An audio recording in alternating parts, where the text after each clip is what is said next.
What's up, and welcome to Move the Line Draft Edition. Noonan is on his annual golf trip right now, so I'll be filling in for him as the host. We got a special guest today, another fellow draft grinder, Anthony Amico from Established Run. Miko, how's early going in draft season treated you so far?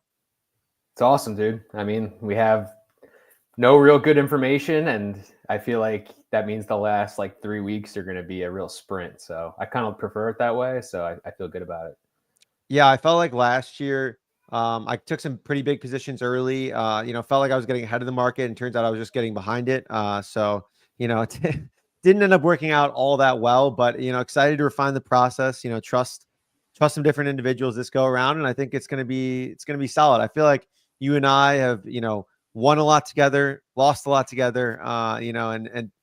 Thankfully in the positive, I think overall here, well in the positive, but excited to break it down for 2025. 100%. So today we're going to go over our latest draft takes, how free agency may have been a signal for what teams will do in the draft. Maybe it's not at all. And so I'm excited to kind of pick your brain because I haven't really talked with anyone about a lot of this stuff. And I'm arguing with plenty of people in our draft group chats or online about how certain moves could mean different things for different teams. So excited to dive into that today. But before we dive in, if you want all of my NFL draft bets at 4-4, you can get 10% off of a 4-4 betting subscription with code WIN10, WIN number 10. That includes Jake's NBA picks, up 60 units right now so far in the season, and his golf plays so far, in addition to Scott Smith's UFC MMA plays. Plenty going on in the offseason at 4-4. Scott and Noonan will probably be back next week for our weekly show here as well. But I think no better place to start it than with the Titans. I think you took an early position on Abdul Carter to go number one. So far, we have them, signing Kevin Zeitler, Draymond Jones, Dan Moore, Sebastian Joseph Day. I'd love to hear your thoughts on where the Titans go with this pick between taking their quarterback in the future, trading the pick, or staying and probably picking Abdul Carter. Yeah, it's pretty tough. I mean, I think that they've been really tight-lipped about this. I think that they're going about this, the way that you would want. If I was a fan of the Titans, I'd be pumped about what they're doing because they seem smart. They haven't really tipped their hand much at all here. I think Bargonzi is a smart guy, obviously from a really good organization in the Chiefs. And, in 2013, they stuck in Pickett 1 and took a tackle. I think that his history or the history of kind of these sharp guys, they definitely like to build up in the trenches. He's mentioned that in press conferences. So it really just comes down to, I think, does he buy Cam Ward? And that's the thing that we don't know. So they have expressed an interest to move back. I feel like that is kind of a light note that they don't want a quarterback. Mm-hmm. But we've seen in the past, obviously, Chicago was sniffing around before they found that trade, but the Panthers, and maybe if they don't find that trade, they don't trade and they take a quarterback. It's kind of hard to know exactly, I guess. So I'm kind of leaning towards, trade out or no QB, but I'm open to what you think. And I'm definitely not feeling stronger than 55 or 60% on any direction. Yeah. And I mean, shout out to you. I think you got 50-1, 60-1 on Abdul Carter to go first. Yeah. Well, I mean, it's just one of those things where the markets, are always hammering the quarterbacks. And so I think it was just kind of a dead period. It was just a good timing. No, totally. And yeah, I mean, you're way ahead of the market. Right now we're looking at Cam Ward. I think minus, anywhere from minus 200 to minus 300 to go first overall. This market is obviously very, very fluid. One piece of news can shift this dramatically one way or the other. I think one of the biggest pieces of news that shifted it initially was the Titans coming out. It was one of the press conferences saying we wouldn't pass on a generational player. I think most people's minds went to either Travis Hunter and Abdul Carter, not a Cam Ward or Shedeur Sanders, just based on how everyone looks at these prospects. So yeah, I like the position that you're at right now with this team.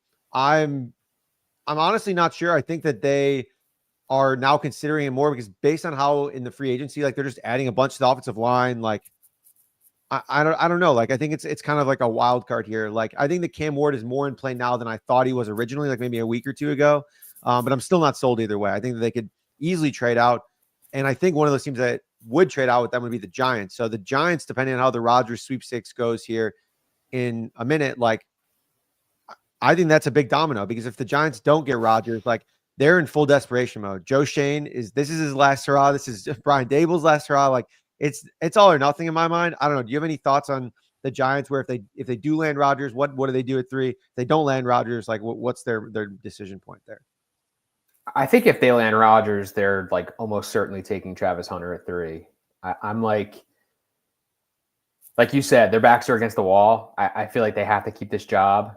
If they have the quarterback that's going to start for this year, then they're going to look to add a piece that's going to help them this year, and they can maybe add a quarterback on day 2 that they view as like a longer term project, or trade back up for a quarterback to be that guy. Like rookie quarterbacks don't save your job. I just, those guys don't win games.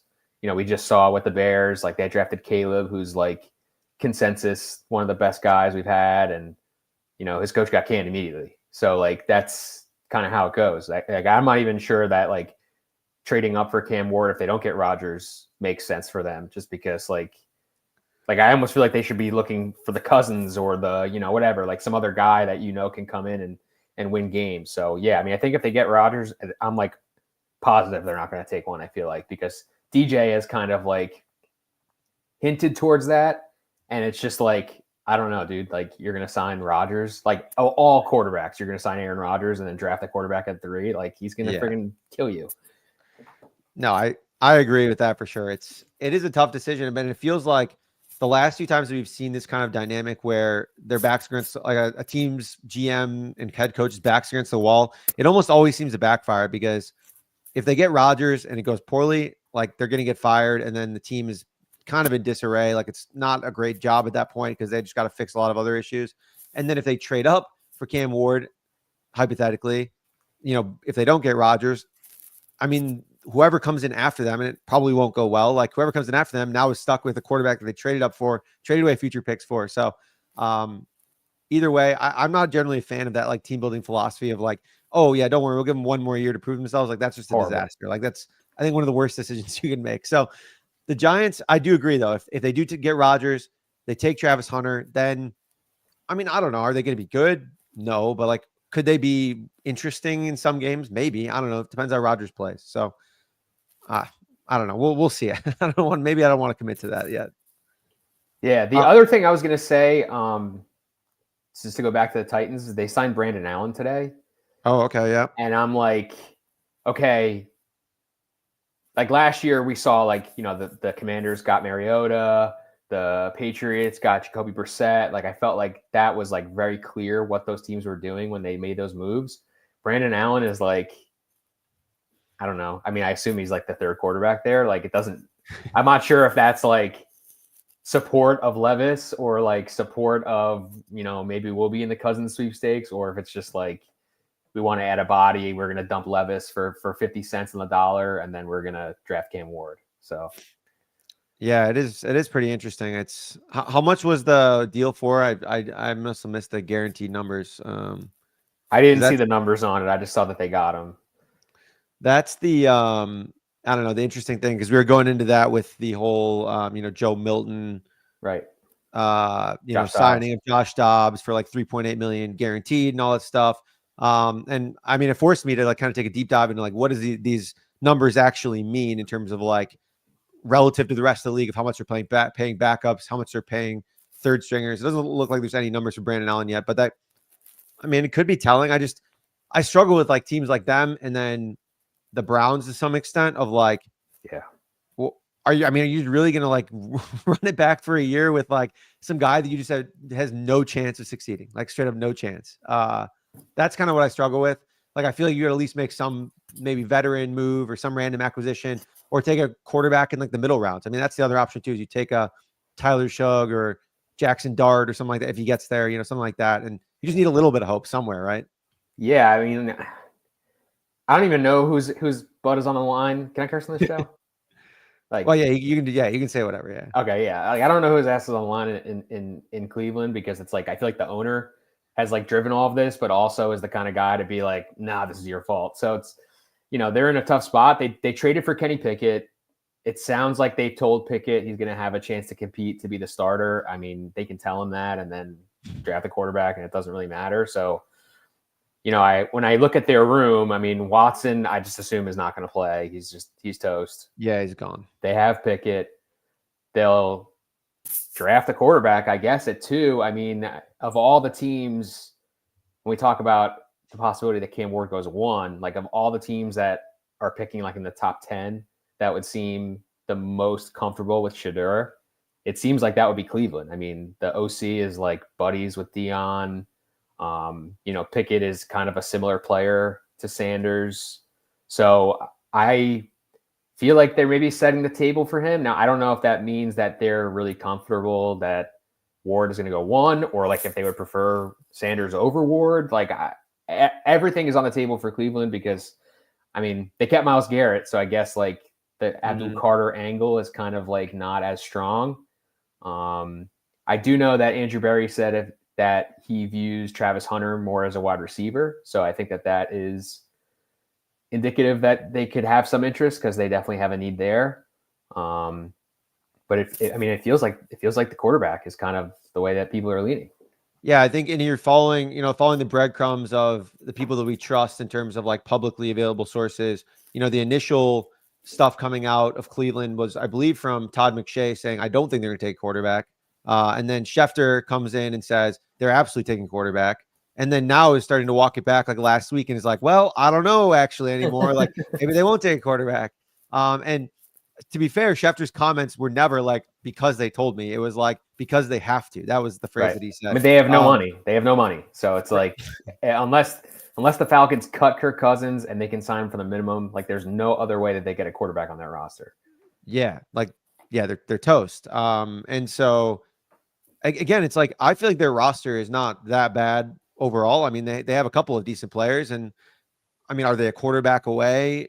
Maybe not, but like, I don't think Kenny Pickett really gives him a chance, much of a chance here either. So like, again, I hate to be like, oh, this team is going to draft this guy because they have to, because I feel like that's kind of weak. And like most teams, I mean, ideally go with like best player available, no matter the position. But yeah, I mean, is Andrew Berry's back against the wall? Like they need a quarterback. They're in a really, really tough spot, and you can't really win. I mean, they can't win that division, I don't think, without like any semblance of reasonable quarterback play at this point. Definitely.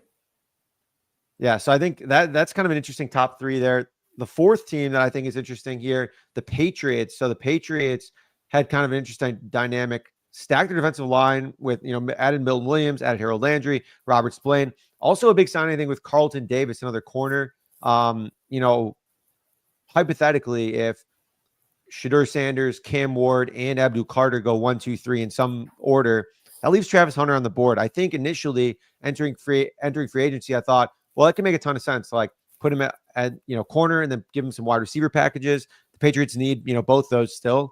And it would make sense. Like, do you think that any of their signings are indicative of maybe focusing more on the offensive line at 4 instead of corner or / whatever Travis Hunter is?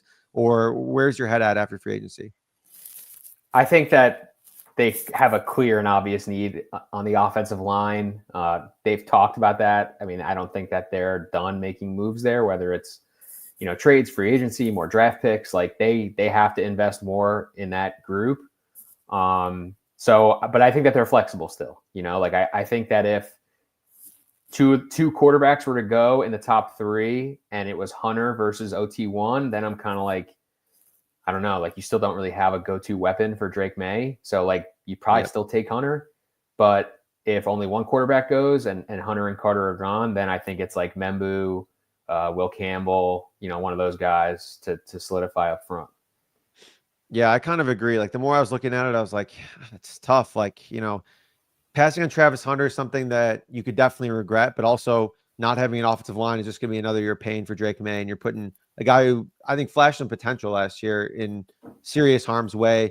But he also still has no weapons. Like it's with that, age old argument of just like, he's throwing to a bunch of bums. And I don't really know, like there's been talk of signing Cooper Kupp. Like, I mean, they have like 4 guys on the roster who like do what Cooper Kupp did well at one point, like in some sense. I mean, not obviously the extent, but like they have a lot of guys who kind of get open in like short to intermediate spaces sometimes. Like, and I don't know how much better Cooper Kupp is right now. So I don't know. Like, I guess that's the path forward, maybe if they sign Cooper Kupp, but I'm not all that confident, to be honest. Yeah, no, I mean, I don't know. I don't think Matt Collins as like your X receiver is the move either. Like, Yeah, right. Like, and that's funny because they didn't even have like a true X before. Like, it was just like, I don't know, a bunch of guys who like could play flanker. Like, it was like 6 flankers. That's what they had, and then like Tyquan Thornton running deep. Like, that was like their entire offense. It was, I mean, it's so bad. Anyways, Jags I think are an interesting team too. Lost Christian Kirk, lost Evan Ingram. I had O-line like basically penciled in here because of the new GM's like Gladstone's comments, kind of basically saying like we need to solidify the interior. I think you could have picked defensive line as well. You know, that you talked about the trenches a bunch, which in my mind, again, they need help in the trenches.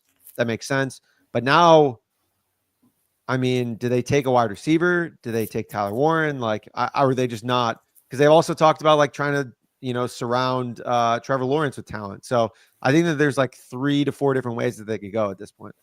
yeah, and they've invested a lot in the trenches already in free agency. I mean, I guess you could debate like the value of some of the guys. Like, are they depth pieces or are they players that Jacksonville intends to start? But very, very professional sneeze on air.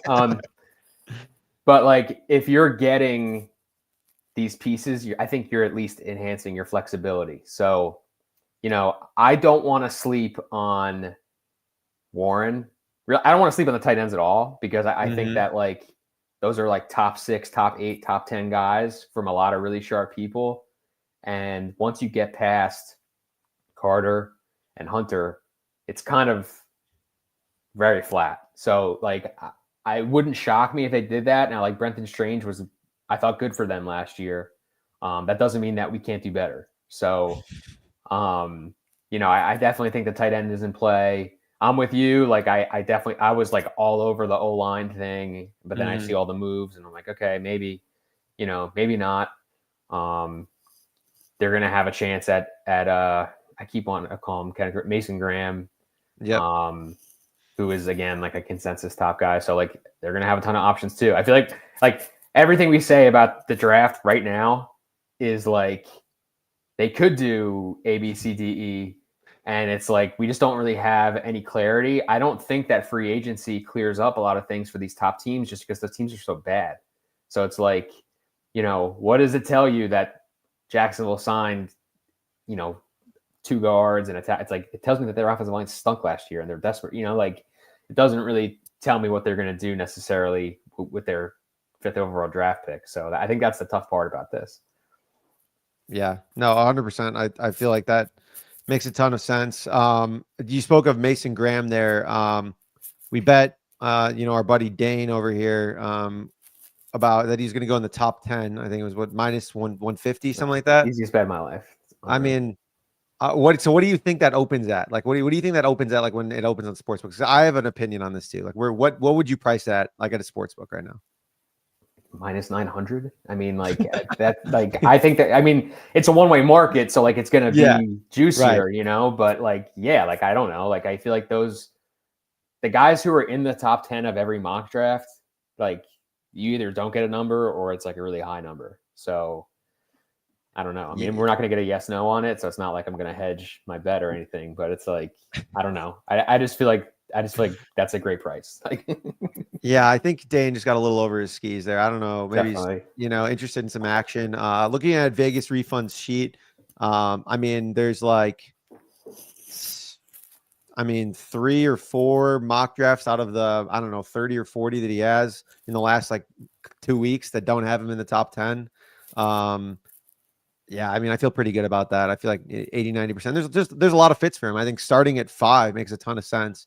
5 makes sense. 7, 9, 10. I don't know. Like there's a lot of different outs for him to go in the top 10. So you always need big people in football. You always need big people. I love it. I love it. Raiders. This was an interesting conversation. So traded a 3rd for Geno. Like, does that take them out of the Shedeur Sanders sweepstakes? Like it's 6. Say hypothetically, just doesn't go to the Browns. For some reason, the Giants don't want him. Would they consider taking him at 6? Are they going to go in the middle rounds? I initially argued yes, that I thought that they would go consider still going to Shedeur with a couple of the ties there. But a 3rd round is pretty rich to invest in a quarterback and still take a rookie in the 1st. I don't know. Any thoughts? It's not a hard no for me, but it's a probably not, just Yeah. because, like you said, it's a round 3 pick. I don't think that they've extended him yet, but it sounds like they're going to at like a pretty high price, like 45 million a year type deal. So at that number, I mean, if you draft a quarterback, he's not going to play for like 2 years anyway. Like at that point, I feel like it's not worth it. I know that Brady has been big on like, you draft the quarterback, he sits, he watches, but I feel like if you're going to do that, just do it with like a 3rd round guy next year or something. Like you don't have to dump the 6th overall pick into it. This is where the Genty sweepstakes starts, right? I mean, like, what does this team need, right? Like they have Sincere McCormick at running back. Like it's a clear and obvious need. They have decent players, honestly, on both sides of the line. Like the offensive line isn't amazing, but they have like 3 out of 5 guys on rookie deals, so they don't have like a huge need, I feel like, in those spots. The defense still has Max Crosby, like they're pretty solid. So yeah, like I don't know. Like every time I look at the Raiders, I'm like, Genty. Like there's other things they could do, obviously, but like that just feels like the move for them. I agree. That's what I had in my mock draft. I was looking at yours, Hipfire mock that you tweeted out yesterday. I believe that's what you had as well. It's one of those things where you have Pete Carroll, head coach. He's obviously there when they were just taking random running backs way too high. Like is Rashad Penny 20 something, 20 like 7th, and I think he was projected to be like a mid-second, late 2nd round pick. Yeah. And Pete's like 100. Like he's not here to mentor a quarterback. He's here to win some games. Totally. Yeah. No, I totally agree there. I also thought that it was interesting how like Chip Kelly kind of reinvented himself a little bit recently, like was very fine playing slow, just like running the ball. Like it's kind of cool how these coaches just like change throughout their careers. And I thought that was pretty interesting. So yeah, Genty there makes a ton of sense. Like, the thing there to me is that like for these teams that are like disasters, we always talk about like the ultimate goal is Super Bowls. Like we're always talking about rings, but like for a team like the Raiders, there's a proof of concept here of like, can we prove that we're competent? And you get Geno, you get Genty, you have like a very veteran, very good coaching staff. Like you win 8 games for a couple of years, like all of a sudden you're back in the mix. Like you're not gonna go win the Super Bowl with this group, probably, but you're going to at least establish that like you can come here and your career is not going to be a disaster. Yep. No, for sure. And then we have Money Mitch commenting, come on, the Raheem Mostert disrespect. They signed Raheem Mostert today. If Raheem Mostert stops you from drafting, if Raheem Mostert stops you from drafting Ashton Genty, then that's a problem. That's, there's probably some problems up there. I mean, he's also made of glass. Like, scored a bunch of touchdowns one season, and every other year has been just basically injured. So yeah, I think Genty starts there at 6. We can stay on Genty though if you want. If he doesn't go to the Raiders, and I don't know, maybe they love defensive lineman or someone else, a corner. I don't know. Just hypothetically, they like someone else. Where else do you think he would go? Is it? I mean, your team, man. Your team, the Bears. Chicago Bears. Yeah. I mean, you want to talk about investing in the line. I mean, I love what they've done. I'm like the furthest thing from a polls guy, but like Ben Johnson has come in and been like, this shit sucks. Like we are fixing this right now.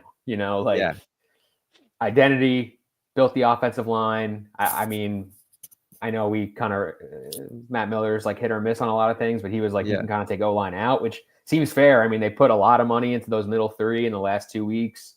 The right tackle is a 1st round pick. Braxton Jones, it sounds like they're not like out on really. So, the only thing they're missing is the guy to jam at home. So I definitely think that running back's in play for them. Yeah, I think from my understanding, they really like Braxton Jones just because he was like a 5th round pick, very cheap. Like he's playing, he's not awesome, but he's like playing like league average, maybe around there. He's value. Like it's a big value. It's like a good team building aspect here. So drafting, a guy who you're drafting the interior is like off the table. So like a guy like maybe he was on the border, maybe like a Will, I don't think Will Campbell's on the table anymore at this point because of the arm thing. Maybe polls the guys that polls drafts that are like I don't know random traitsy guys like Darnell Wright. It's just like analytics. The arrows exactly. Yeah. So yeah, I think Genty is very much in play there. Now, if they don't go that way, like where do they go? I mean, is Tyler Warren in play? Would they consider drafting Colston Loveland? Definitely. I mean, this is 100%. The Bears are 100% true BPA. I think like true by the grades. It'll be Genty. It'll be one of the tight ends. Like, I mean, you look at everything that happened in Detroit, and it already feels like Ben Johnson is doing like the same kind of deal. Like they drafted a running back, they drafted a freaking off the ball linebacker in the first round. Like they just want good players, and I think that's what they'll do. You want to hear a take that I just like thought of in my head? Genty goes 6, Omarion Hampton 10. Yeah, I mean, it wouldn't shock me. I mean, Jahmyr Gibbs was like legit a fringe first rounder, and most people already have Omarion Hampton like, I don't know, 20s, like, you know, or low 20s, something like that. Like, and there was many teams who were like, oh, well, not many teams. There was reports that some teams had a Hampton higher than Genty, which I don't know if I fully believe, but anything close means that he's probably like a middle of the first round guy. So I don't know, just throwing it out there. Something that came to my mind, like if Genty's gone, like you're saying, the best player available. So however that grades out, I think it's pretty interesting. Let's see here. What else we got? I think there's a couple more. So the Jets, I mean, I just need to say, I don't know what. Okay. Well, I'll ask you this question. What do you think the Jets team win total opens at? What does the Jets win total open at? 5.5, 6.5. I was at 6.5, probably my first guess. Yeah. I mean, I'm hoping for 6.5. It'll be like my first immediate future under Jets win total. I mean, Justin Fields, like all the optimism surrounding Justin Fields is like this like fantasy pilled like nonsense in my mind. He can run. He's exciting to watch sometimes, but he is like one of the worst quarterbacks in the league, like at actually winning football games. Just the amount of times he throws terrible backbreaking interceptions, holds onto the ball too long, takes terrible sacks. Like he is just not a good quarterback to win games. I mean, I've, again, watched every single play of his career at this point, feel pretty comfortable saying that. And the Jets just, I mean, they don't have enough around him to like really even make it work in my mind, barring like a wildly run heavy approach where he's just like designed runs like, 10, 15 times a game. And maybe they scrape out some wins if the defense plays better, because the defense sucked after Saleh left. Like Sauce Gardner looked terrible too. It was not good. So yeah, I look at the Jets and I'm like, I cannot wait to bet unders on this team, because McShay also hinting that, Warren might go there too. He was saying he might not be there at 9 or 10. Like that would not surprise me either. Yeah, they have no tight ends. They have my boy Jeremy Ruckert, but like they don't have any like tight ends that other people would consider to be legitimate tight ends. So yeah, like I think that's kind of like a top need for them. Their like O-line, D-line situation is always not as good, I feel like, as we think too. So that's another like Mason Graham potential team. Yep, because they added some guys to it last year. I think that was part of the optimism, but they just didn't really play all that well. So, and Justin Fields behind a bad O-line. I mean, just we've seen it. We've seen that. Yeah, it's not a winning recipe. We already talked about the Bears. The Broncos were interesting too. I want to get your like a little quick temperature check on this. They signed Evan Ingram. Tom Pelissero reported that Sean Payton, quote, got his joker. Thoughts on that? I mean, it's definitely a position in the offense that he's been looking for. Like, hated Greg Dulcich. Dude's not even on the team anymore. And yeah, like we were saying earlier, those tight ends are good players in this class. Like they're like top 10, top 15 guys. So if you're picking at 20, I think it's reasonable to think like we're not going to get Colston Loveland here. So let's just get Evan Ingram now. And like maybe one of those guys comes and we take him anyway, but probably not.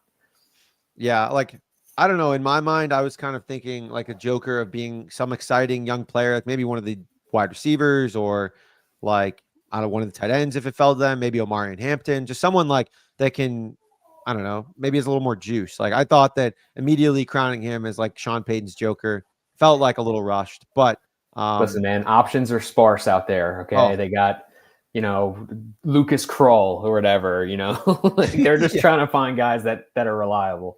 I mean, what Bo Nix did with that pathetic receiving core, I mean, and like just surrounding skill cast is honestly pretty awesome. Like, I mean, he was throwing a billion, like 7-yard slants and, curls, but whatever, got the job done, like they were a reasonably competitive team. And Sean Payton, I think, continues to prove that even though I think some of his moves are not all that sharp, he wins games and so finds a way to do that. So I think that's interesting for sure. One other team I want to touch on before I'll open it up to you a little bit, the Texans. So signed Christian Kirk, retooling basically their entire offensive line. They were another team that I had like, not in pen, but like, I mean, I was pretty confident they were going to draft one of those receivers at 25, whether it be Ibuka, whether it be, Ted or Golden, anyone who's there. Like, does free agency or like their lack of offensive line change anything for you? Because I'm just starting to become a little more scared that maybe they just need more offensive line than actually receiver at this point. Yeah, it's a weird situation because it feels like they just were completely dissatisfied with that room, not just from a talent standpoint, but just like a energy, effort, leadership type deal. I mean, they only drafted Kenyon Green like 3 years ago, and then they just traded him. So like, I think that they're just completely retooling that. That puts offensive line squarely in play for pretty much every round for them, I feel like. Yeah. But it doesn't necessarily mean that they'll do it in the first round. I mean, Ibuka is just like the easiest guy to pencil in because, the Ohio State thing, and obviously he's really good, and they don't really have any receivers outside of Nico Collins, even with the Christian Kirk thing. So yeah, I don't know. Like this is not really the offensive line class, like especially in the 20s. Like you're really talking more like, I don't know, Kelvin Banks or Booker, who's a guard, or Josh Simmons, who like just had a major injury. Like it's not awesome down there. So I kind of still lean skill player in round one, but I would buy anything. Totally. Yeah. And it looks like a good point here. It's like while we're on the show, Vikings just traded Ed Ingram to the Texans. I mean, he's traded for like I think a conditional 6th. Again, like it's just one of those other things that probably is not enough to impact their draft decision either way. If like, there is an offensive lineman that they like, but yeah, I mean, you're talking about just like guys who are, I mean, fringe first rounders. They have the 25th pick for a reason. So it's unfortunate for them. They have a lot of holes to fill and not a whole lot of, capital to do so at this point. It seems like, yeah. I mean, maybe from their perspective, they're just like, can the O-line really be worse? Like, just get these guys out of here and we'll just do it cheaply and, we'll see how it goes. Yeah. And I think they got to get CJ Stroud's confidence back too. I don't know. He kind of had the yips last year, I think towards the end of the year. And I mean, just didn't play all that well. The offensive line wasn't playing well. Obviously, when you're throwing to like Xavier Hutchinson, Bob Woods, and like, John Mechie for half the season, I mean, it's just tough. It's not an ideal situation. I think real quick, couple things that stood out in your like hip fire mock. Nick Emenwari, you had 13th, the athletic freak safety. He's like minus 300 now to be the first safety, or minus 220 to be the first safety off the board. I thought I had him high. I think I had him like 20 or something like that. You think he's like a teens guy now? Is that the latest steam?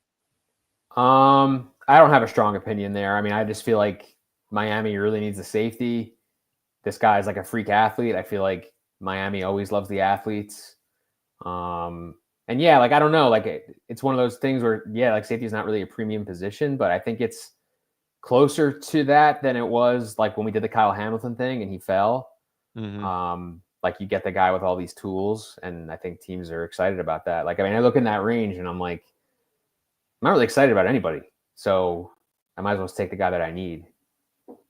Yeah, this draft is, I think like you said, it's like these top few guys, a couple of fun skill players with like the running backs and tight ends, and then just a bunch of guys who are very much fine and are like starters, good players, but they're not going to like change your franchise or anything, or even like maybe even change your unit, even in the first round pick. So yeah, I think that probably qualifies. He's kind of used like all over from my understanding. Like he's not necessarily just like a standard safety. Like he's used, they need to use him like in the box and like bring him in tackle and like just be special. So yeah, I thought that stood out to me specifically. All right, I think good time to move on real quick to some of the markets that are available. 2 markets stood out to me. We already talked about Emenwari with minus 220 to be the first safety. I thought that would be closer to about even with him and Starks. I thought that would be closer to even. I'm not like running to bet Malachi Starks. I think that 2 safeties in the first round is a bit of a stretch as is, but he's probably going to go at some point, and I think that they're pretty close overall. So I was like a minus 220 plus 170 split on that seemed pretty tough. Any thoughts on Starks or what you think his range is? I would probably say like 20 to 40, I guess, but I think he's probably Yeah. ultimately going to go in the first round. So I'll say like 20 to 32, whatever. Yeah, I think that's fair. All right, the other market though, Tet is minus 550, minus 500 to be the first wide receiver taken. Yeah, I don't get this one. We're looking at Matthew Golden plus 320 and Ibuka 14-1. Like, I mean, it's normally ordered as Golden Tet Ibuka or Tet Golden Ibuka, but like they're all going pretty close to each other. It seems like in most mocks, but there's some people who are putting Tet at like, as high as 5. Yeah, I think this is like a fantasy thing too, where it's like the fantasy profile on Tet is just way better than those guys. So we're all pumped about Tet. Oh, he's so good. But like, I don't know, Matthew Golden's number one for 2 really respected guys, and he just ran a 4.29. I feel like the speed guy, I feel like when it's close, the guy who's faster usually ends up getting picked first. Like we've seen that so many times. So yeah, I am like all over this Golden price. Like it's like the only position I have right now that's like fairly large.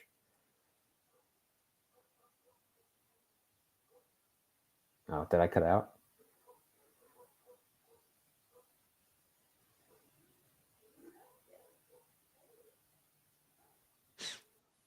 All right, can you hear me? I think Wi-Fi just died there.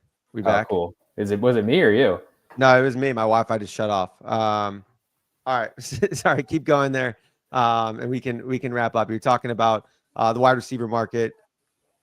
Like, I mean, yeah, I just don't get it. Like, so you betting Golden at plus 320 or Definitely. maybe, I mean, dude, I bet him when it opened, I bet him at like plus 170. I bet him at like plus 150. Like I was like, oh, like Golden should be, I think Golden should be favored or, at least like a even money type deal. So I was like, oh, value. But now I'm like, oh, now it's 3-1. I got to bet it again. Like, so this is definitely my biggest position so far.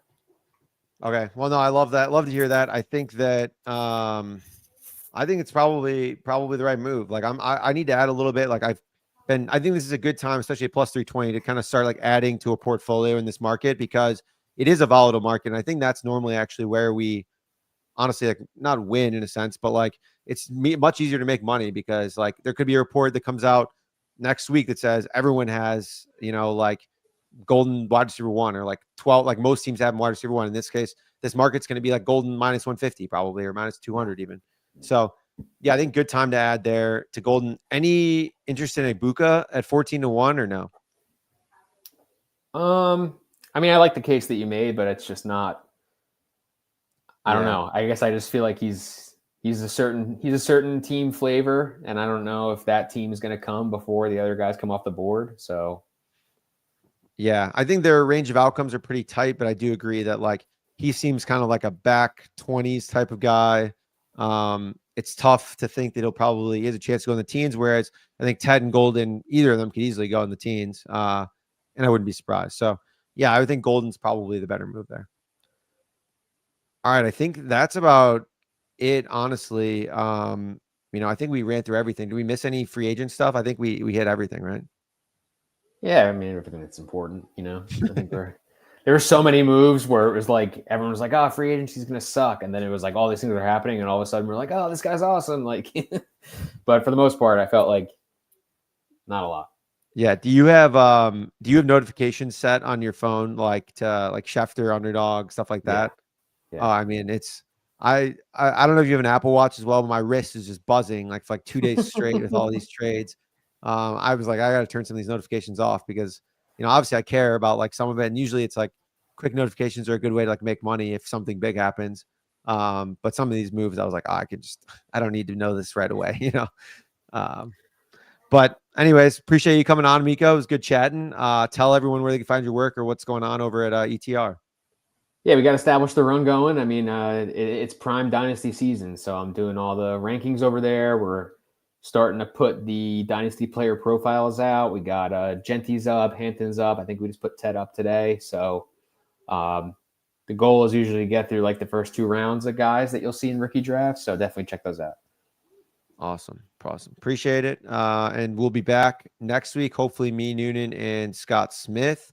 Maybe some more guests, in the future. We'll see. So Appreciate everyone for hanging out and listening along. For Anthony, I'm Connor. See you all next week.